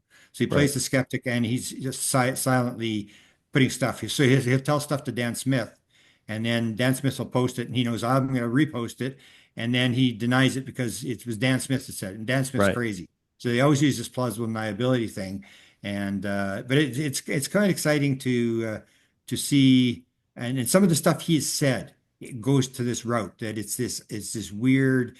What do they call it? Quantum. It's in the quantum realm. It's below the quantum realm. It's Quarks. it's Yeah. Of got course. and that came from Ron himself. And Ron put this other thing where he said lights in the sky have no usable information, but there are people who have contact, and there actually may be aliens, however you define them, or something like that. So I mean, he's talking about it, but he's not. And I've always said forever they've done this, and people dispute it. Like Mellon says, no, they're not leaking stuff. They absolutely are leaking stuff. Even if you get to Tim Taylor taking Diane Pasulka and Gary Nolan out and saying, "Do you recognize this place?" It was on what was it? X-Files. X-Files. Yeah. So this is the deal. It's like, or when I went to Bob Emmett, I said, Bob, the Holloman Air Force Base, the three ships come down, and then the two fly away, and the one lands, and they have this exchange, and the aliens come out and stuff like that. And I said, if it weren't for the location and the time of day, that sounds like Close Encounters of the Third Kind. He said, what? I didn't tell you. I said, didn't tell me what? I didn't tell you I gave a copy to Steven Spielberg. I said, no, you didn't tell me that. He said, yeah, in 1975, I gave a copy to Steven Spielberg. His sister, Annie Spielberg, was a line producer. She worked for me. And I said, really? And then he said, yeah. So 77, the thing comes out, they redo it and change the location and time. And he puts it in Close Encounters of the Third Kind. And then Bob Emmett told me after that, Steven Spielberg's mother came to him and said, I saw your version of the landing. I saw Steven's version of the landing, and I like Steven's version better. So you Yeah. can see they're leaking this stuff into the community, and they've done it for so long. That's why I'm always scared about whistleblowers. They've done it for so long, and they're so good at it. You always got to be very careful as to who you are, because you can get a guy that comes out like I can come out, and I'll give you three friends that'll verify who I am, and that whatever that doesn't prove that I'm telling the truth. There's always this thing: is the guy? And then I asked Barbara, are you working for the government? Is this are you? And they've used it as disinformation, but I don't see it as disinformation. It's to control the narrative. That's what they want to do, because that's what you remember Chase Brandon in 2012 even talked about the fact that that's what they do. If you're Chase Brandon and you're a CIA guy and Hollywood's doing a movie on the CIA, well, that's his job. He goes to Hollywood and he says, hey, James, I hear you're doing a movie on the CIA. Yeah. You ever been to the CIA? No. Like to go to CIA? I can take you for a tour. It might help you when you're doing your documentary. And what you do is you steer the guy in the direction you want him to go, because it doesn't help to kill the guy, but you want to steer him. And that's what they're doing. They're trying to move it. And they're doing the same thing in the UFO community. They're moving the narrative along in terms of how this thing actually works. Because you can't have people back in 1947. If it's indigestible, you got to slowly, as the RAND report shows, you got to Right. leak this stuff out. And I think that's what they're doing with this plausible deniability thing. But I think we're at a point now where you can't put the milk back in the glass. The glass has been spilled now. It's sort of out in terms of this consciousness thing that links all this together. And yet it's going to be a way more complex again when you get the craft is bigger on the inside than it is outside, and people can see in 360 degrees when they're inside the ship. And everybody touches something different, which is a weird thing that I learned. So you have a meme. It's almost like a dream when the people go on the ship. It's like a dream. Everybody's on the ship, but everybody touches something different. And I thought, what is the chance? I had 36 people, and one touched a panel, one had a joystick, one touched a button, one touched a beehive thing in the middle of the thing. Nobody touched the same thing. It was always different. And then I'm thinking that's kind of weird. And then I hear Lakatsky say, we had 200,000 sightings in the database, and it was like driving down the street. He said it was so weird. It was like every single one of them was different. And this is this idea of all the crafts are different, which makes it very hard to study the craft, the hardware, because they can morph, as I've seen twice in 75. I saw the craft, it started as one thing, and when it came close to me, it was a totally different craft than when I saw it sort of in a distance. And that's the whole thing is I think we're getting some help from the other side in terms of trying to move this thing down the road, but still trying to control it in terms of not giving it to the Russians or not, get letting the thing get out of control where the narrative shifts and you're the bad guy. Yeah, so we're, all the new developments, right? I mean, even from we've gone from 2017 to, you know, to they had they put the videos out, and you had Lou, and then they put out UAP Task Force and Stratton, and I mean everything that David Grush has come forward. You have the congressional hearings, and now everybody's talking about 2025 is like this is going to be the year, and it's already starting off with all these the new whistleblowers, and they said there's more coming very soon. You have the age of disclosure, kind of high level people participating. Jim Semivan's in that one. Yeah. They got James Clapper, they got Congressman Andre Carson, Lou Elizondo, again, Jay Stratton saying I saw non-human craft and non-human beings. And hopefully we get a few surprise testimonies in there from, I mean, again, they, that's an interesting project. Everybody, Matthew Pines has been talking about somebody who's going to come forward, and everybody's going to know who it is, and it's going to really, shift the Yeah. conversation But that was a little supposed to bit. happen last year. He said it was going to happen before the He end of said the it was year. going to happen the end of the year, but I suspect it has something to do with this documentary. Yeah, I had a little court. He was going to give me an interview, but I don't know what happened. But I asked him the one question that Barber brought up, and that's this whole idea that my impression is that when you go to the Black Ops, they're these evil guys and they're breaking the law. And Jim Semivan said, no, not breaking the law. They Right. they briefed, what's his name? Um, in 2011, the senator was in the room there, Reed. Senator He was Harry in Reed. Reid and Yeah. Jim And Lukatsky. so this is the idea. And so Barber says, I want to defend these guys. They're the best of the best and all this kind of stuff. And that's what I found too, because I worked, at a high level in terms of knowing presidents and vice presidents of the university and stuff like that. And you get everybody at the bottom thinks they know they're corrupt and they're doing whatever. You realize, or when I worked at the bar, as a bartender at Faculty Club Lounge, dealing with all these academics and stuff, they're just people. And that's the thing is Barber's trying to point out what I just thought is that the people are at the top are doing the best they can with what they've got. They are patriotic. They're doing the what they think is right, and that's why you've had 15 administrations, which is 8 Republican administrations, 7 Democratic administrations who have dealt with this subject, and everybody's done exactly the same thing. So you figure, oh, once this guy comes in, he's going to disclose. And then they get in and someone reads them what's actually going on and they go, oh, okay, I understand what's going on now. Like Ford was furious before he got president, and he actually forced the congressional briefing. He said we should bring these guys in under oath and force them to testify and tell us what's going on, stuff like that. And once he got to the White House, he never ever used the word UFO when he was president, never ever. And same happened to Jimmy Carter. Jimmy Carter never used the Right. word UFO, and he campaigned on it. But it's when you get in and you suddenly they read you like Jim Semivan, where he gets the 6 to 8 hour briefing where these guys come in and scare the living daylights out of him. Then you realize what's actually going on, and everybody plays the game. And so we always have this idea that they're all going to defect. Well, there's been no major defection on the guys that are running the show. There may be some whistleblowers down that were in the operational stage, but I always maintain that the guys at the top, like I said to Pandolfi, I mean, he's doing his job, and I just wish I made as much money as he did for doing his job of coming onto the internet and stirring stuff up and calling people names and stuff like that. And so I think we got to, like what Barbara says, you got to consider that these people, whoever they are, actually believe what they're doing is legal.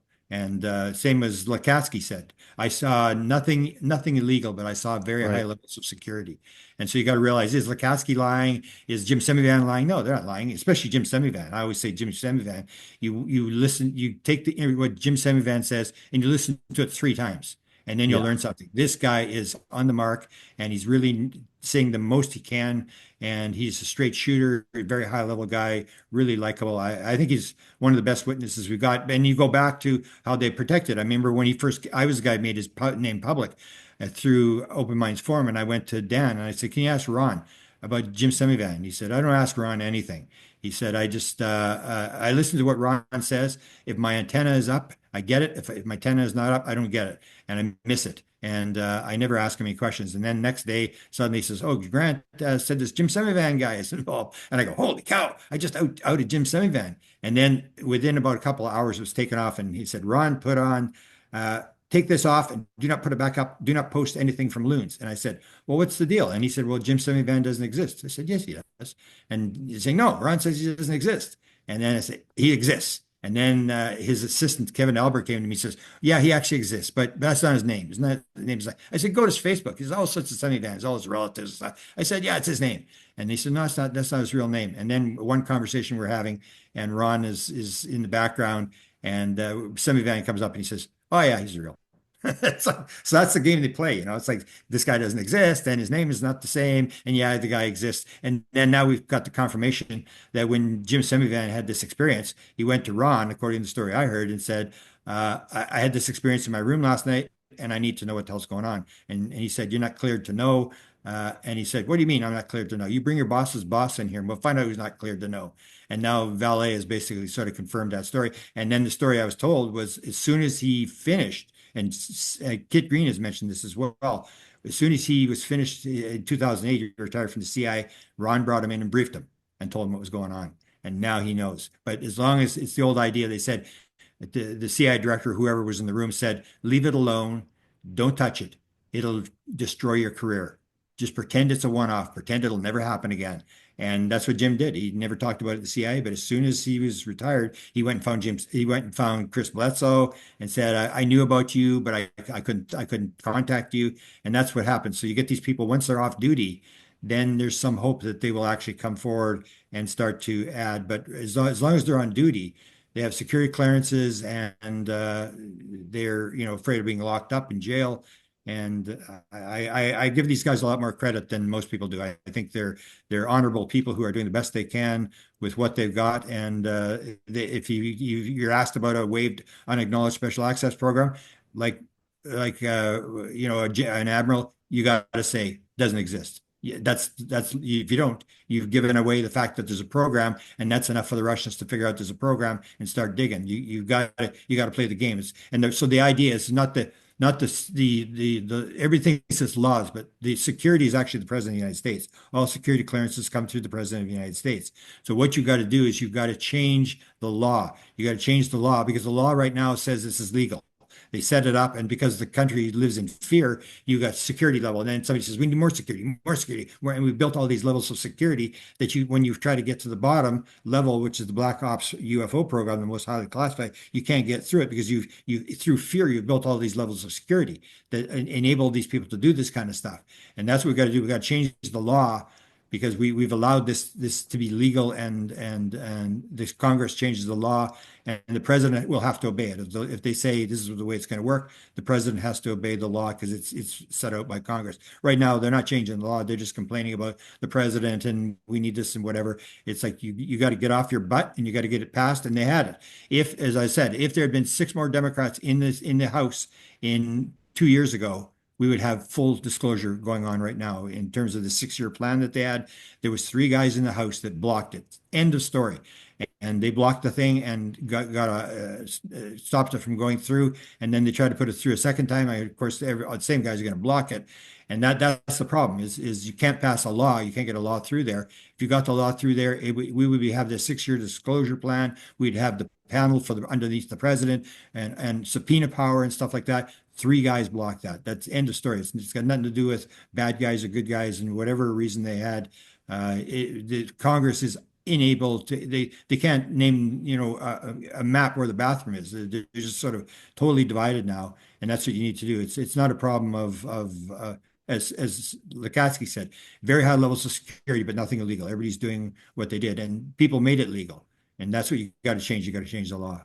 Well, and that's also in reference to the legacy programs and how Lou Elizondo explained that it worked when I interviewed him is that uh, it's a legacy because they're working under a former National Security Act, so that their program's pretty much grandfathered into it based on that act Yeah. or that old law. So and Yeah, or the one where they talked about where they were to get grants for the craft to Bigelow, and they went to the Air Force and they were shown this memo from the mid 1950s, which says not only are you not going to give it away, you got to store it if indefinitely, and it's costing them all this money because they're not really doing anything with it, and they've got to store it.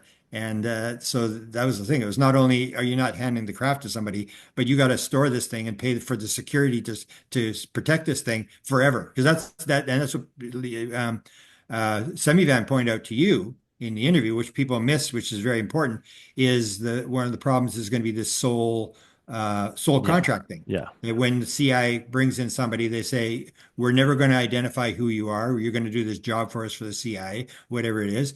And you can never talk about working with the CIA. So that's the problem with the handing the material back is you're going to go to these people and you're going to say, okay, we made that deal that you would have the stuff and we would never identify you. Now we're going to identify, we're going to take the material back. And to me, it's like, what, again, it's like this, what do you do when you get it?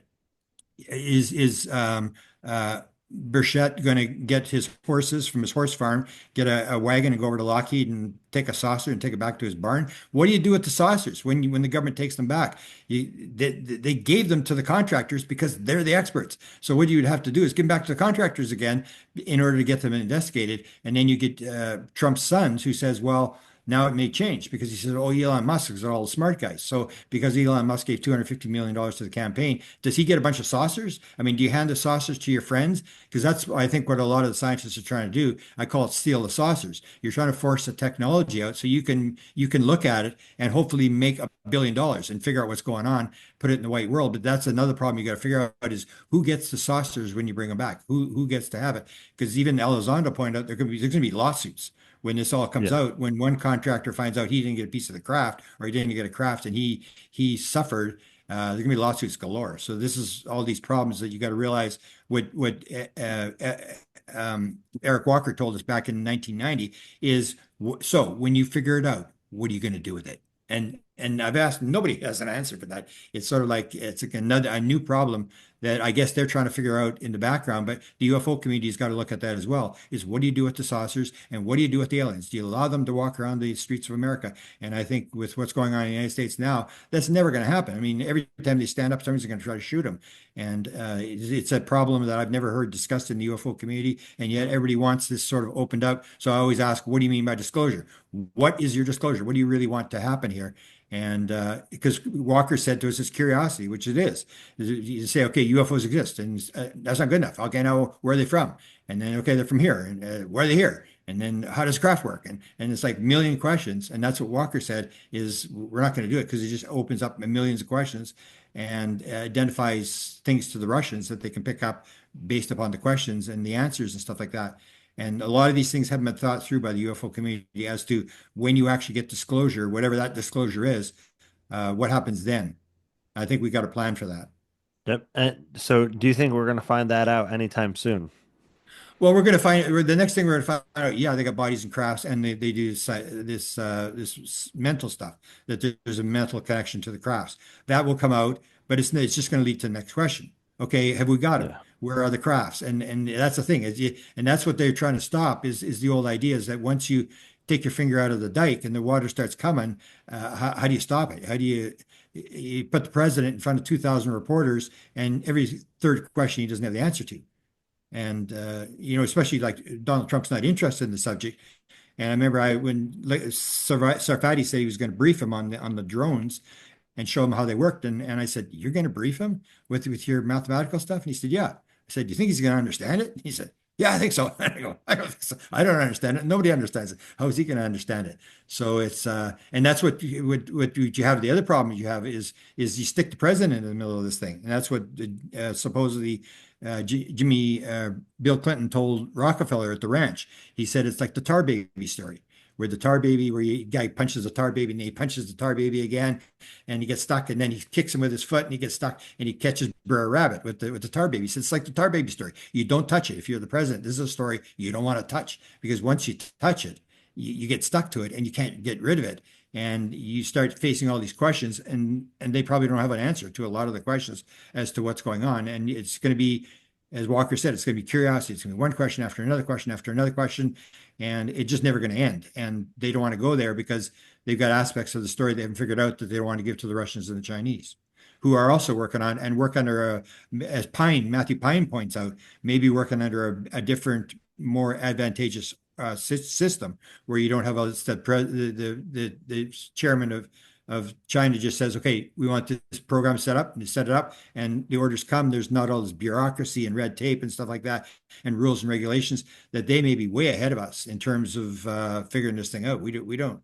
We're working under a different system. We're working on a system that's killing us in terms of the security that we set up, all the security over the years that you can't get through, the security of learning how to walk around congressmen that they did, and they're probably doing it on all sorts of subjects and that's where it happened when the Appropriations Committee in during the Area 51 story, where Senator Byrd says, "Are we doing UFOs? Are we back engineering UFOs at Area 51?" And all the guys on the committee said, "I don't know." And he said, "Well, if we're paying for it. If we're doing saucers, we should find out."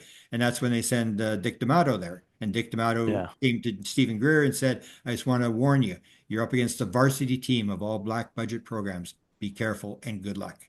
And you see that kind of stuff, and you realize this stuff all made sense. That this was always there.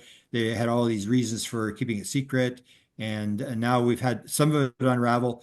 And this board allowed Bishop the whistleblowers to talk about this latest stuff, and that's, I think, the way they're going to do it. It could be this piece, that piece, but again, it doesn't. You don't really get the end. It's sort of like that's where I get the idea that maybe the government is leaking this because he has the story, but he doesn't have the whole story. Like he didn't get inside the craft, he didn't see the aliens, he doesn't all this kind of stuff. He has a part of the story which sort of says, yes, we got crafts. And beyond that, I really don't know. You got to talk to the other guys and that sort of stuff.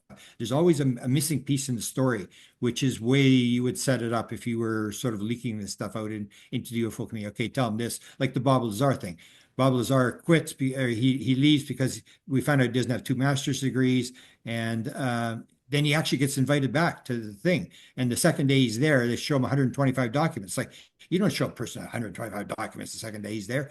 And that's the thing is when he was supposed to give it to John Lear, and John Lear was crazy man. Everybody knew he was like talking about underground bases and aliens living on the sun and all this kind of stuff. And that's what they wanted. They wanted John Lear to carry the story because nobody's going to believe John Lear. They're going to say, "Oh, wow, it's just crazy. He's missing this." The same as this guy. He talked about the NATO. This has already come up. The NATO top secret clearance. There is no Yeah. NATO top secret clearance. It's a cosmic top secret clearance, and that would have been on the document. They would have referred to that. And that's the thing is you find these little bits and the story starts to wear down and people start to say, I don't believe it, it's a hoax. And then the next story comes and people forget about that. But meanwhile, the consciousness is rising. Everybody's getting this idea that there are, and that's what they wanted at Area 51. They wanted people to know there were crafts being done at Area 51. But this crazy guy, John Lear, is telling the story. Nobody's going to believe it. But the problem was that George Knapp didn't have a guest in May of 1989. And he said, you know, that I got that guy at Area 51. He Yeah. says he's flying. Get him on my show. I got nobody for tonight's show. They backlit him. And now it's no longer crazy John Lear telling the story. Now it's Emmy Award winning George Knapp telling the story. And it just goes viral around the world. And that's what's happening now is these stories now. Before you wouldn't get any documentaries at all, or media wouldn't touch it. Now they're jumping all over it. They're actually going to the extreme and adding stuff to it and making it more exciting than it is. And it's a totally different world. So I think these pieces will come out, and then you'll have a little break, and then they'll release another aspect of the story that we don't know. Maybe the inside of the craft. Some guy's going to come and talk about the craft being bigger on the inside and the ability of the aliens to make the craft as big as they want and stuff like that. You may get something like that, and just piece by piece, they'll unravel it because they don't want to do it all at once. Yeah, and they also, Jake Barber and others, some of the other individuals involved in the News Nation special, on several occasions, I think they referred to uh, the life forms being like biological software. So Yeah. like a soft technology where, so again, yeah, who And knows yet what they the, didn't see it. Can you ask? Let me ask you a question. How did he make the link? Because remember, Russ asked him about the experience. Did you talk to you had the experience when you landed, did you talk to your superior about your experience? Well, hell no. So Right, how right, did he right. go from there to knowing the other part of the story about the psionics? You seem I didn't get that where Well, he because said I'm just like a and that's a pilot is just a like a bus driver. He's just moving a piece of something from here to there. It's no big deal. And that's what he said. That's all I was. And then suddenly he's in this psionic program. How did that link take place? I don't, you know what, that's a great question. I don't know where the link took place, but some of the individuals there, I think, like especially the individual Fred Baker, he said that he later found out that the reason that the crash were coming down were in part because of the Psionics team. And I don't know how he made that discovery, so that's a great question. Yeah. And Yeah, because he suddenly goes from knowing nothing, just being a pilot moving an object that he assumed was and having this experience, to suddenly being in the middle of the psionics program and he knows all the guys and stuff like that. And you'd think that would be classified that and need to know. If you're a pilot, you don't need to know about the psionics unless they're leaking stuff inside and talking when they shouldn't be talking. But I hope he does go through with this, and I hope again, it's the question is when he brings the craft to ground, what's he going to do with it? I right. mean, this is another issue of Well, and there's the question if he's doing this not kinetically, right? They're not going to use yeah, high pulse microwaves to take the crafts down. Are they going to have success not only in bringing the crafts in? I believe that they can. I don't want to say easily do that, but I believe that they've already demonstrated in videos that they're bringing UAP in using the psionic methods or those kind of contact modalities. But again, when they're in the public sector now and they're not on the range and using military assets, I don't know if they're going to be able to get the craft to land because maybe they never landed at all. Maybe every one, even though the psionic team was working and maybe they weren't told that, hey, every time you bring one of these in, they're being kinetically taken down. That might be part of it too. But I mean, we'll see. There's going to be the interview released with Alex Klokas of Salt and Jake Barber sometime this week we're going to hear a lot more about what the Skywatcher team is doing, what they've already succeeded in, I believe, and some of the background information on that. So I'm really looking forward to that because again, the the story with Jake Barber and his associates is clearly not done. And yeah. Stephen Greer has said, and I believe even Jake Barber alluded to, is that they're going to be releasing information over the course of the next few months. People are talking about other whistleblowers coming forward as well. Even Lou Elizondo has said that. Stephen Greer has said that. I'm not sure if Jake Barber alluded to that part, but it seems that originally they had a lot of information that they were just going to dump out publicly, anonymously, and they decided now to do it publicly with their credentials, with their identities, and that they're going to kind of read how the public reacts, and bit by bit, they're going to release more information regarding the crash retrievals, possibly the psionics programs, and uh, and I mean, who knows what else is going to come with that? But apparently, they have a lot more information, and some of the information, again, according to Stephen Greer, he claims that some of the information was so hot that they did not want to hand it off to him because they said, you're going to be in at great risk. It could be a threat to give you this information because it's too sensitive, and it can make you a target for wet works or whatever it is. Um, Well, and why? How do they get to release that? That's what I was wondering about the they whistleblower. have Whether allegedly between Jake Barber and the other whistleblowers, he knows that they have the information. And there's this whole story about the tough books, right? That these yeah, and they're not getting into the story too much, but the I believe it's that Ross is asking these pointed questions on purpose and having this conversation, yeah. knowing that they can't share that part of it, but they're planting the seed of they were set up, which means within that conversation they're referring to people being eliminated to keep this secret. So, I mean, the implication there is that Jake Barber and his team were set up to basically be erased as a casualty of the UFO secrecy, and somehow they evaded that. And I think that's a part of the story, and I maybe that's part of the story that's going to come out. You know, even David Grush had talked about how individuals have been murdered to keep the secret. And again, that's part of maybe the somber part of the cover up. But it seems the indications are pointing that that part of the story is going to come out. Yeah, but that again, I still don't see how it would be dangerous for Stephen Greer to have the material, but not dangerous for them. I mean, because to No, no, me, no. if They you know, said they wouldn't give it to Stephen Greer. It is dangerous to them, right? But they're well, they're well, black how they operations because to me, people. if they want you gone, you're gone in 30 minutes. I mean, Well, they're so not gonna miss. Jake Barber is alluding to the idea that they tried, and apparently maybe it failed, and it's similar a little bit to the Michael Herrera story where, he was at gunpoint and everything, drop your weapon. And in the Jake Barber fictional story that he submitted to Dopser to get cleared, it was 2 chapters, 20 pages. They did it to test the waters to see what would be redacted and who's redacting it. And he said he used it as a red team offensive move to read how their Dopsters Yeah. operating, what they can get away with, but also, you know, uh, kind of further information on them. But if you read the pages that were released, I forget the name of the book. Some people posted it on Twitter. Um, it was like Sentinels of something. I wish I had it right here. It was a really interesting title, but You mean this 20 pages that they put to Dopser? This is what you're talking about? yeah, and it's a fictional story, Yeah. and um, but if you And read and then Dopser blocked the rest. They did not respond to the other they 100,000 words. right, there was like he said like half of it was redacted.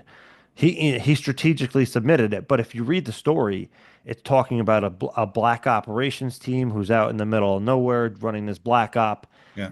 and then all of a sudden there's these paramilitary contractors that come out. They're dressed not in like traditional fatigues, and they're putting these special operators at gunpoint, right? So that the scenario that's being painted in that fiction book seems to in part be depicting something similar to the testimony of them being set up when they're searching for these tough books, right? These Panasonic tough books that have all this information of the program potentially. And then they found the security manager for the program, and that they were questioning him, and the security manager was saying like, "Hey, listen, just leave this alone," and they were suggesting that that individual was scared for his well-being and his family's well-being if he discussed the issue further with them. So that whole And yet Dopser cleared him to talk about the stuff that he talked about, which is like basically the whole story. I right, mean, I mean, yeah, and that part's like I don't understand that part. I don't understand the technicality of that part.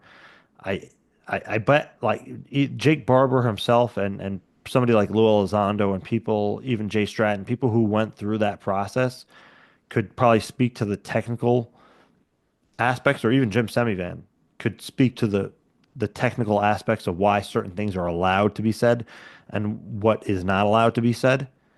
And that's in part why Lou did a very complicated adoption process for his book. And if you read the things in his book, he's talking about bodies. He's talking about how the technology allegedly of how the craft works, which I thought was insane that they were able to publish that in a book. yeah. Via the work of Hal Puthoff, and I'm surprised that made it into the book because it was like something technical to some degree. Uh, but yeah, just I don't. I'm curious to see what's going to come out further from Jake Barber and the people that he's working with in the next few months. Yeah. Yeah, that'd be interesting. And well, I still I don't get the point about how you avoid getting killed if you got this material, or how they allow psionics, just the word psionics, to be cleared, because nobody's talking about, like they said, if it was in the public domain already, then they let it go. But psionics, I mean, you let that out, that's on the whole new part of the story. That it's almost like it was they intentionally allowed him to talk about that. And it may be because he can't really prove the bottom line. He hasn't got the bodies, he hasn't got the craft. He's just like, again, it's an anecdotal story. He's telling this story. He's a high level guy. It's moving the consciousness, but it doesn't, it like, I sent it to Pandolfi. And of course, he writes back. It's got a couple of standard lines, and this one is about there's 200 million people in the United States who have mental problems, and goes on. Yeah, But yeah, yeah, yeah, yeah. his whole Typical idea is, Ron. said, because you put it through Dobster doesn't mean it's true. That's what he Yeah, said. I think when yeah, that's Elizondo came out, he said it doesn't mean it's true if it goes through Dobster. right, and that's true. Uh, But but again, like you said, that just the fact that he came forward and he's talking about crash retrievals, he's talking about craft, he's talking about. I mean, I was just blown away that he was describing how he built his cover as a special operator. That to me was amazing details. yeah, yeah. Um, And and he, and and he was then pretty clear. I was watching his body language when he was doing all that kind of stuff. It was pretty clear he knew the lingo. He was either a very, very good counterintelligence guy who had worked on a new story that he's telling now, but he told it pretty seamlessly how the cover was built and all this kind of stuff is pretty interesting. And yeah, then, but you realize there, that's this whole thing about the idea that you got 10 times the security, 10 times the money of the security as for the program. And that's why I always say to people, you got to realize you're up against the people who've done this for years and have it undercover. It's not going to be a simple, story where you grab it. You've got to go through all these levels and realize how many ways they've used to cover it. And if it's the top secret in the United States, you can bet they've got every conceivable security measure possible to protect that secret. yeah. And again, here he was talking about psionics. He's talking about the crash retrievals, the craft, how they bring them down. He's openly discussing how they use the P3 operator psionic assets. They're using CE5 basically to bring craft in. That's an amazing development to see discussed in the context of the UFO program, right? And again, I had asked Jim Semivan about uh, programs involving consciousness and whatnot, and he wasn't allowed to talk much about it. But here we are at the beginning of 2025 having that conversation. So Yeah, it's an interesting development. I mean I think it's a positive one, right? Even if this is being intentionally leaked or however you look at it, it's a positive movement in this conversation. yeah. And plus the other one, the telepathy tapes, which I think will probably get proved before, where you're going to see big headlines. If depending how they get it set up. The only thing I said to them was indirectly, I said to both of them when I talked to them, the producer and Dr. Powell, was I hope you don't do this whole thing where you're going to try to prove it to the skeptics, because Yeah. you're going to spend 80 years. You're never going to prove it. You're Uh, always going to come up with something new. yeah. Uh, prove it to a certain extent, and then go with the idea of what can we use for this, like the kids with the languages, and they're talking to dead people, and Even they're the making hill, the predictions. non-local like Yeah, field of consciousness where they're all meeting non-locally is incredible. yeah, yeah, and And that's the whole thing is it's this different world where everything flips upside down because these kids can actually do it. It's not like a lot of kids skeptics or psychics can't do it when there's a skeptic in the room. But these kids apparently they'll realize and they'll tell the skeptic to leave. yeah. But it's just amazing that you get these two things happening at the same time, Well, which and also the connecting the dot correlation that Dr. Diane Hennessy Powell is assisting the Skywatcher team yeah, and Dr. Gary Nolan and Jake Barber. That's just like an incredible synchronicity, if you want to call it that, right? I mean, and I'm interested in hearing more about that the Esalen meeting that happened with Ross Coulthart, Jake Barber, and other people. He said there's the kids there that were performing telekinesis, which is moving Right. physical objects with their mind and reading people's minds and all this psychic phenomena. There were mystics, there were these billionaires. But they mentioned there were billionaires there that wanted to suppress the reality of non-human intelligence. That's the part I was like, wait, what? Yeah. And yeah, I contacted Ross, so I'm waiting to speak to him in a few weeks. But he did speak a little bit about it more, but I definitely want to hear a lot more about that Esalen meeting and what happened, who was Yeah. there. And if you got billionaires, that's the other problem that may arise is if these guys are putting up the money, they control it. It's sort of like the free energy. People think it's free energy, but it's going to be controlled by the same people who control the energy now, and you're still going to pay for it. So if the billionaires get it, this is this question that Eric Walker says, what do you do when you get it? So if they manage to bring a saucer onto the ground and have an interaction, I mean, who owns the saucer? Do these billionaires, because they put up the money, do they suddenly become the new Elon Musk and start to, work on this technology, or what happens there? Yeah. Well, the Skywatcher team is talking about transparency and that they're going to share the data. Again, I mean, I think just the fact that the company is being put out there and their mission and what they're going to do is a positive development. I'm curious to see where it actually goes. Allegedly later this week, they're going to share some of the data that they already collected as like a proof of concept. Like, hey, here's what we've already been able to do. Um, which again, we've seen that from Dr. Stephen Greer, even to some degree, James Gilliland. They were recording stuff at the Mount Washington Ranch over there, the East Eddy Yeah, Ranch. Sixto Paz Wells, they had footage, which was actually pretty good, from the 70s, 80s, and 90s of some of the contact experiences that they were having by attracting the UFO phenomenon via consciousness. So I'm really interested to see what the Skywatcher psionic team is able to do. And to me, it's just exciting that what we call contact work or CE5 is being put out there and kind of like rebranded and to a new generation and to a new audience and people who are more willingly going to accept those ideas because it's coming from a UFO whistleblower that's part of this transparency movement. So I think that's a positive development. Just people being aware of the fact that that's possible creates that non-local effect, right? yeah. Just change the name. That's a big, just by changing the name UFO, and UAP, or psychic, yeah, psionic. psionics instead of CE5. Yeah, there you go. CE5 has always been branded with Stephen Greer. Well, Yeah, and I have Stephen Greer will I go have a around history. term with my friend, the hermetic penetrator, that we've been using that's gonna um, be heavily portrayed in the book that I'm writing that has to do with interactions. It's another kind of meta picture on that. Yeah. Well, it's an interesting time to be alive, that's for sure. Yeah. So, Grant, do you have any parting words here for the audience? No, I just what I learned in my psychedelic experiences is the two things was the gratitude and the compassion. But the Yeah. gratitude goes here today is that people got to realize that they're living at perhaps the most amazing time in history. Like people always look back and see the time when the Constitution was signed or Jesus was around or whatever. But we got to see this, and it does appear that we may see the light at the end of the tunnel. It's coming, and you got to be grateful that you got to do this. And if you got a part in it, do the best you can. Almost like the Bashar thing. Stay excited.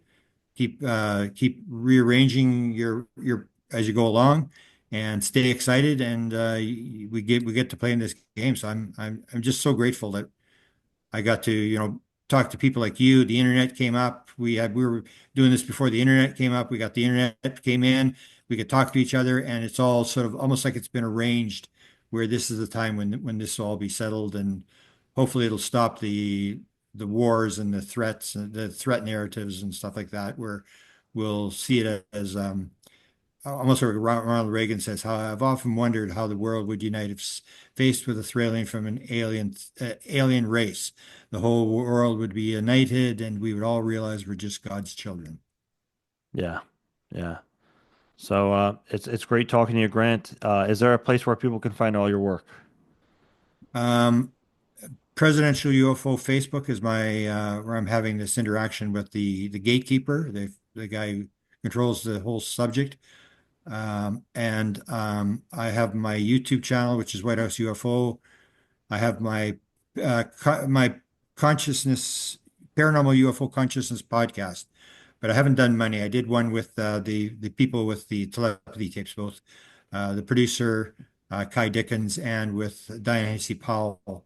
But those I don't have many there. But where most of my stuff is on Twitter, Grant Cameron Twitter, and Presidential UFO Facebook, which is uh, every day this interaction with the guy who may be the guy who briefs the president of the United States.